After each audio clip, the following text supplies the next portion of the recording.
Good morning and welcome to Adaptive Chicago Productions. I'm your host, Ken Borst here. And again, I'm back as I was 2 months ago talking about another program, another issue, another program that is also done by the National Federation of the Blind, and it is the B.E.L.L program. And here to talk about the B.E.L.L program, which is Braille Enrichment, Literacy, and Learning, is my host, Deborah Stein. Welcome to the show, Debbie. Thank you. Thank you so much. Pleasure to be here. Yes. For starting out, Debbie, tell us about yourself. First of all, give us a history in your own words about the National Federation of the Blind, known of course as the acronym NFB. Give us a history on that and your involvement in it.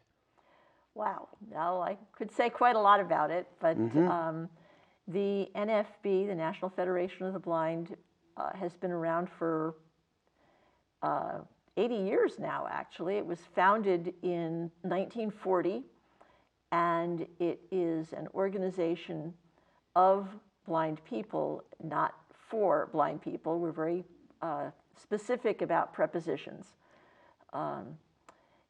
It is an organization with affiliates in every state and chapters in most major cities.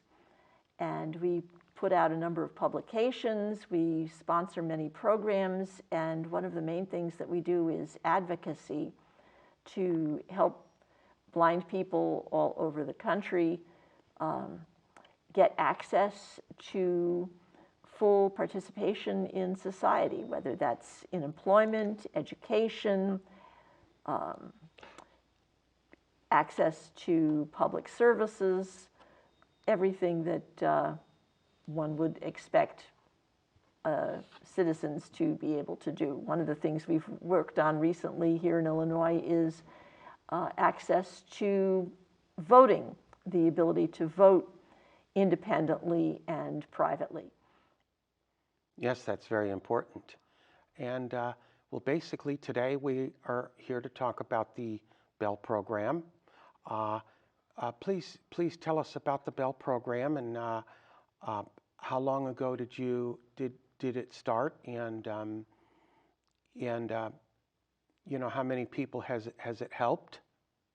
Okay, B.E.L.L, it's an acronym. It stands for Braille Enrichment for Literacy and Learning. And the program started in Maryland in 2008 because a lot of people federationists and parents of blind kids in Maryland were concerned that blind children weren't getting enough access to Braille in the school system. And so as a result, they started this summer program to provide some additional supplementary educational services. And it's a 2-week day camp where Braille is very much part of the curriculum. There are actual lessons or games. If we go on a field trip, the kids have some materials in Braille ahead of time about where we're going and the route that we're going to take. So Braille is very much woven into the program. If the kids prepare a meal, they use Braille recipes. The program in Illinois got started in 2013, and we have been doing B.E.L.L. programs in Illinois ever since then. We have 2 programs in Illinois, one in Chicago, and it is housed at the Chicago Lighthouse at Wood and Roosevelt Road. And we also have a program in Springfield, which is a week-long program where families actually stay in a hotel with their kids. There are activities for parents during the day, as well as the program for children. They gather together in the evenings, sometimes do things together. So it's not geographically limited to people who can commute to the program. In fact, we've even had some kids take part from out of state in past summers. That's wonderful. Have you noticed a lot of evidence that children are really thriving in this program and are really motivated? Oh yeah, kids have a lot of fun. And we also use a lot of adult volunteers to be with the kids, to show them blind people who are out and about and living their lives and can be role models, because that's something that blind children often don't have exposure to. Yeah, I noticed that because it's like I started out my primary education down at the School for the Blind in Indianapolis, Indiana, where I'm originally from is Indiana, Hammond to be exact. And the thing is, the reason why I asked about the motivation and the thriving is that was the thing that always bothered me, is that I noticed really chronic depression, depression with just an unbelievable chronicity down at the School for the Blind in Indiana. And I really think it's like what you said about the exposure. I really think that that's what the problem was that there really wasn't. And I think what I've noticed, and I don't know if it was because of their own prejudices or what, but the staff down at the Indiana School for the Blind tended to pretty much foster and encourage that depression, you know, with things that they would say. Well, they would say, well, you know, people are just not used to blind people, and you will encounter people that have never seen a blind person before. Well, yeah, but you know, and I've often thought since then, what is a child supposed to do with that? And where it comes to Braille literacy, from what I understand, because I was born back in the early 50s, so you know, I was in school starting in the late 50s and through the 60s and 70s, graduating in the 70s, and I understand that the Braille literacy rate when I was a child was like 50-50, and now it's like today, am I still correct that the stats are only 10%? That's the statistic that we see a lot. And I'm not sure quite how that statistic is compiled, but we do know that there are some serious challenges for kids to get intensive training in Braille when they are mainstreamed, because unless they start learning Braille in kindergarten and first grade, as I did, they are likely to fall behind. If the child maybe has a little bit of vision, and so it's determined that, well, she's probably not going to need Braille that much, she's going to be able to read print. Then by the time the print starts getting smaller in third grade, all of a sudden it's a big wake-up call, and she's really struggling to do all this reading in print. She's going to need Braille. Then where do you squeeze it into the curriculum? There's not, you know, by then all the other kids are reading, and they're reading to learn as opposed to just learning to read. So it becomes a big problem to get enough Braille training into these kids and enough exposure throughout the day so that they really become fluent readers.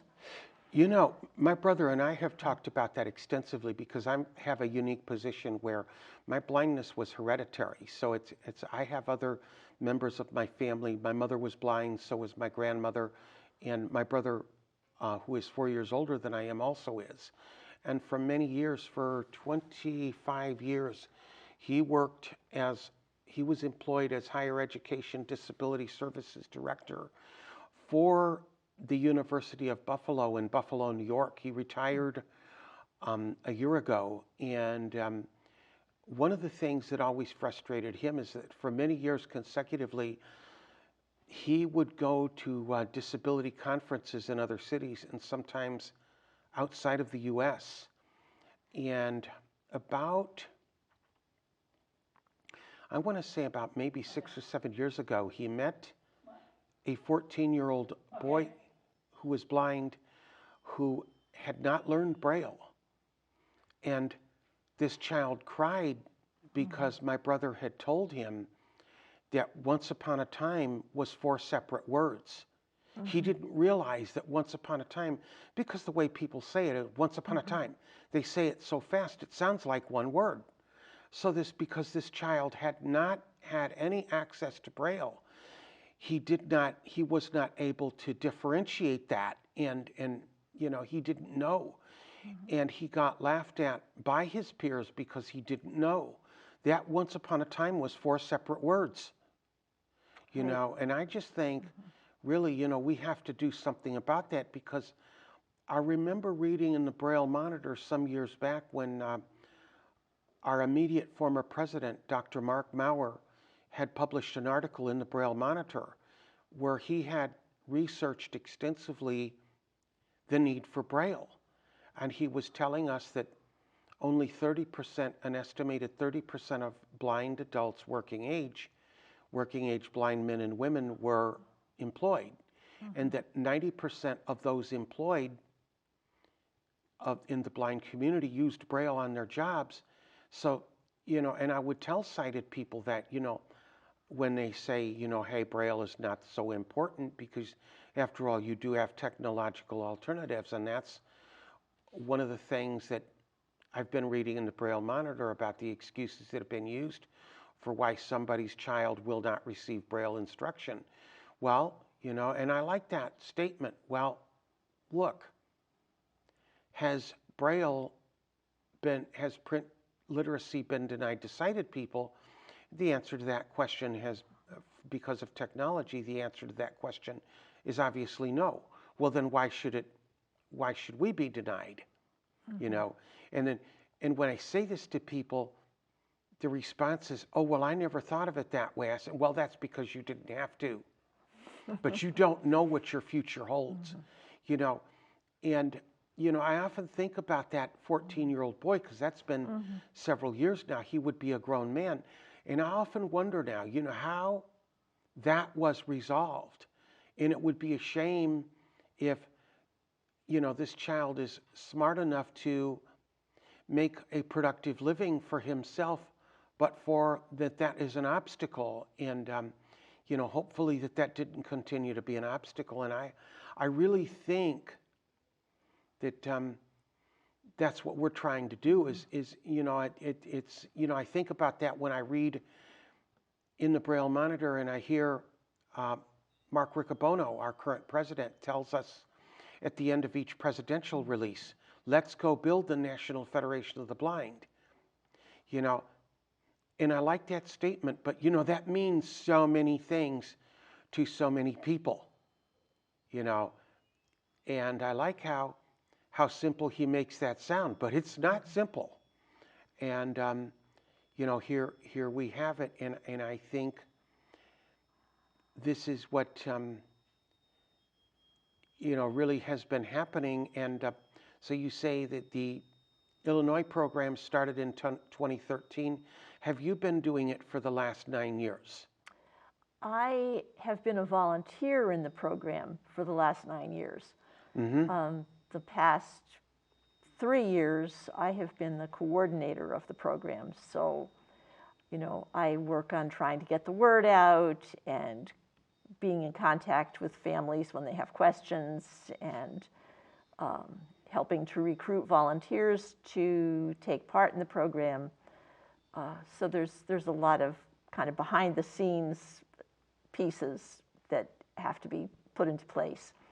We have been very fortunate to have a wonderful teacher, Amy Lund, who has been the head teacher for the program for all of our years, and the parents love her, the kids love her. She will be going into a PhD program, so this is the last summer that she will be with us. And we will next year be looking for a teacher to run the program. She's going to be very difficult to replace. She will be hard to replace. Indeed, she will. So have you noticed that since the B.E.L.L program began, has the number of children in the program steadily increased over the years? Not so much, but it has held steady, and we usually have maybe 8 or 9 kids in the Chicago program and 6 or 7 in the Springfield program, and I think that's what we'll probably end up with this year too. Now, we also, during COVID, the national office based in Baltimore initiated a program which we called B.E.L.L In-Home Edition, so that kids could take part in a B.E.L.L program virtually. Certainly not the same experience as our face-to-face programs with hands-on activities, but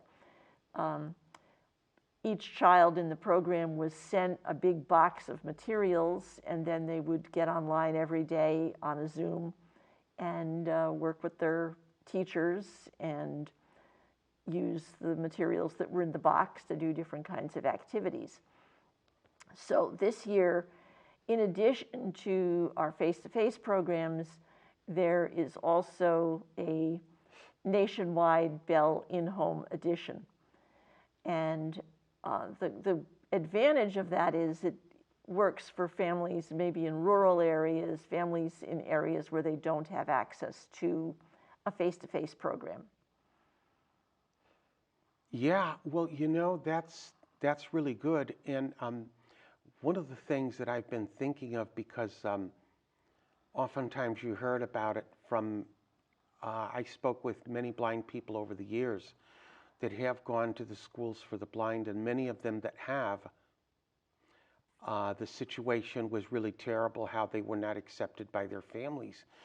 And one of the things that I've often been curious about is currently with children currently in the B.E.L.L program, how are they doing with their families? Are you finding that their parents are supportive in encouraging, or how is that? How are you doing with working with the parents?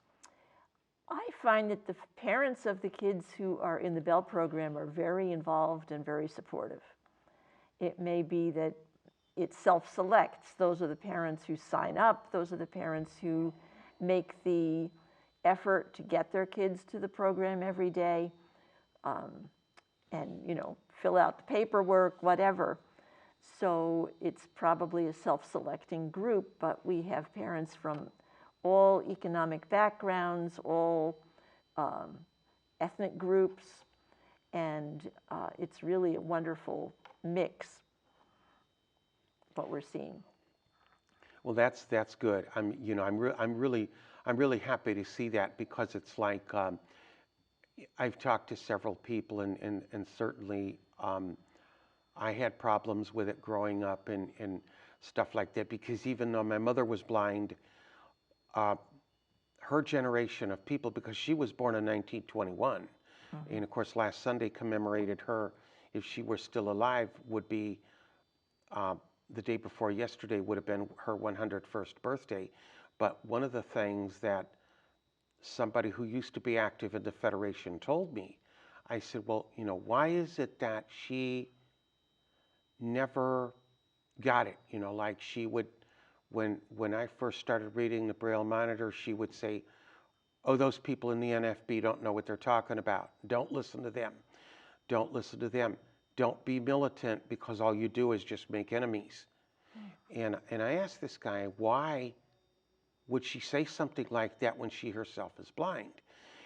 And he said to me, he said, Kenny, this is what's hard to understand, but that generation of blind people didn't have the same reality.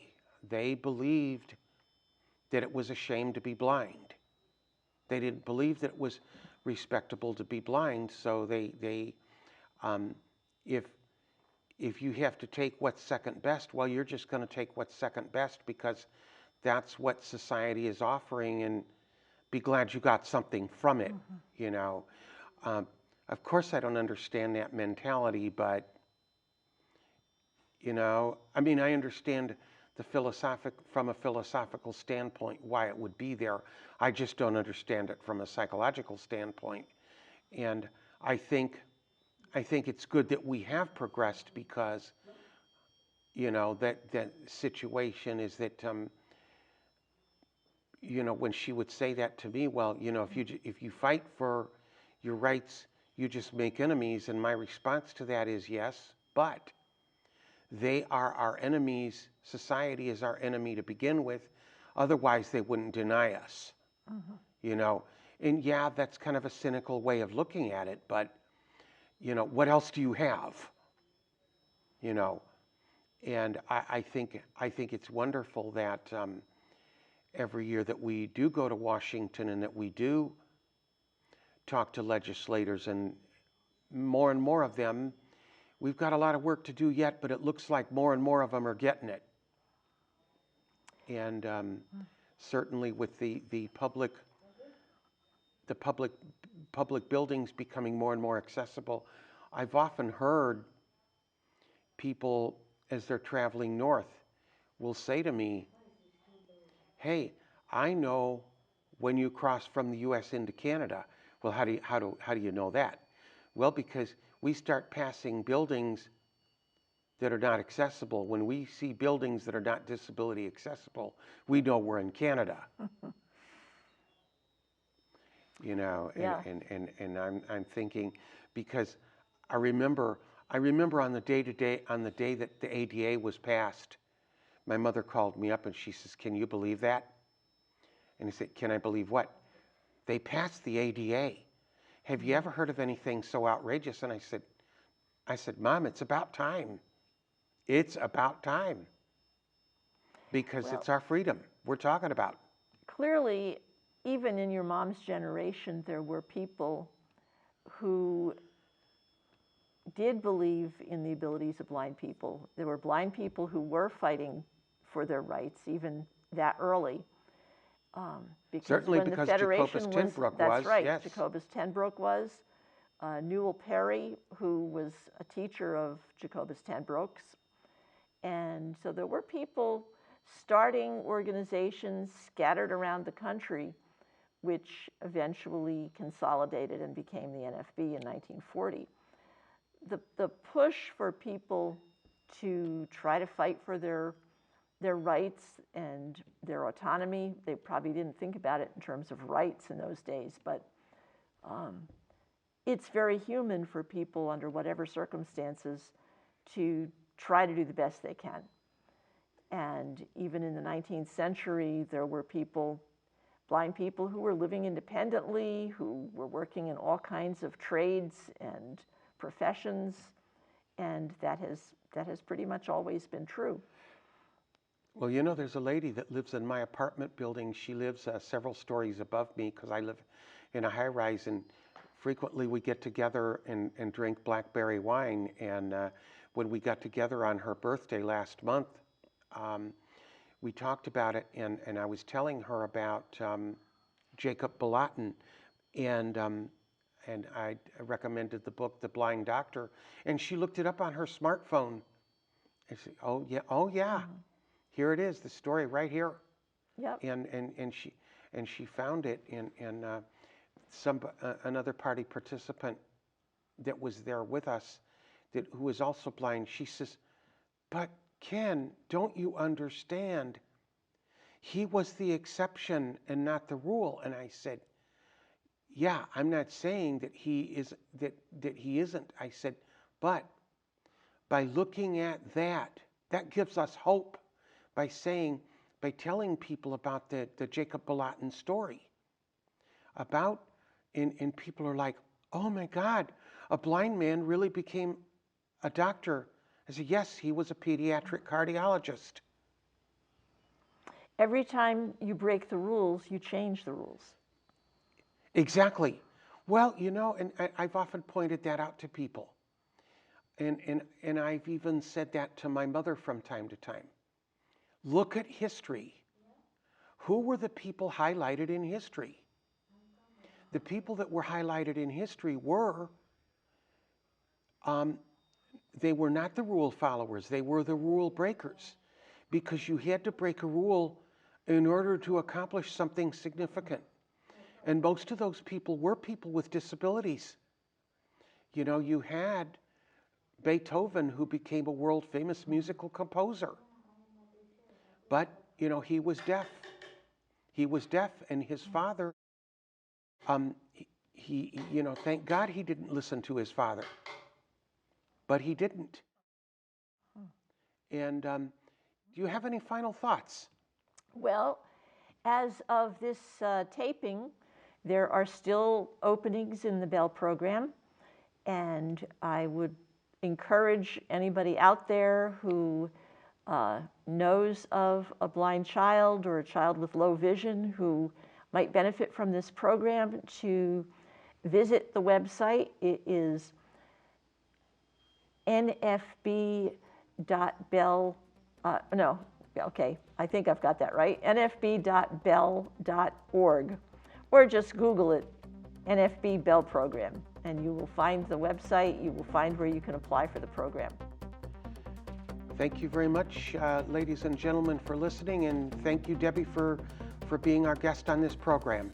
Thank you for having me.